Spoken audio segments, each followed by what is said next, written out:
اعوذ باللہ من الشیطان الرجیم بسم اللہ الرحمن الرحیم ارے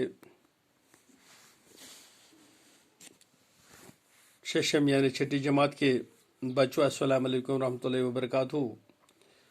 چونکہ ہم ایک سبق پڑھ رہے ہیں آج جس کا عنوان ہے قابل والا، تو آپ اپنی کتاب صفحہ نمبر 111 نکال دیجیے گا اور آج پڑھیں گے۔ تو اب تک ہم نے پڑھا کہ اب رحمت جیل سے واپس بھی آ گیا اور وہ ہمارے گھر بھی پہنچ گیا، اور اس دن جو منی تھی اس کی شادی ہونے والی تھی، تو میں نے اس کو گھر میں آتے ہوئے دیکھا تو بولا آج بہت مصروف ہے، کبھی آنا، لیکن وہ اس کو دکھ ہو گیا اور سلام کر کے واپس چلا گیا۔ اب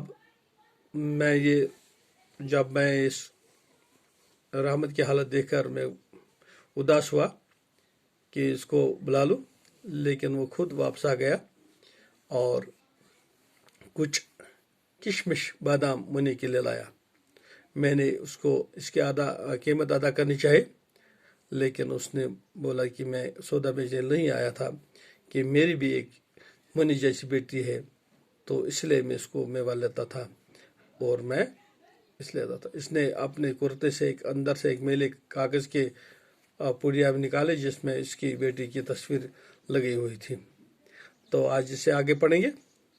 یہ دیکھ کر میری آنکھوں میں آنسو آ گئے۔ میں نے اسی وقت منی کو اندر سے بلایا۔ منی شادی کے کپڑے اور زیور پہنے ہوئے آئی اور شرمائی میرے سامنے کھڑا ہو گئی۔ چونکہ منی کی شادی ہونے والی تھی اور میری آنکھوں میں آنسو آئے تھے، تو میں نے منی کو بلایا، لیکن منی چونکہ شادی کے کپڑوں اور زیور پہنے ہوئے تھے اور وہ شرمائی میرے سامنے کھڑے ہو گئی۔ اس کو دیکھ کر قابل گھبرا سا گیا اور بات بھی نہیں کر سکا۔ پھر اس نے ہنس کر کہا، منی تو سسرال جا رہی ہے۔ اب منی سسرال کی معنی سمجھنے لگی تھی۔ اس نے شرم کے سر جھکا لیا۔ رحمت کچھ سوچ کر زمین پر بیٹھ گیا۔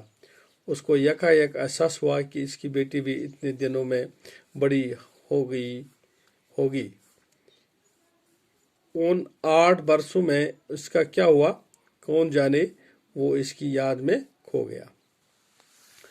تو چونکہ یہ سبق جو ہے یہ رابندر ناتھ ٹیگور نے لکھا ہے، کہ یہ کہانی اس وقت جو اختتام پذیر ہو رہی ہے، کہ اب یہ چونکہ اس بیٹی کی شادی ہونے والی تھی، تو رحمت یعنی قابل والا گھبرا سا گیا اور اس سوچ میں پڑ گیا کہ میری بھی بیٹی اس جوان ہو گئی ہوگی، تو ان 8 برسوں میں اس نے کیا کیا ہوگا، تو اسی یاد میں وہ کھو گیا۔ آج اتنا پڑھیں گے، کل اسے آگے پڑھیں گے۔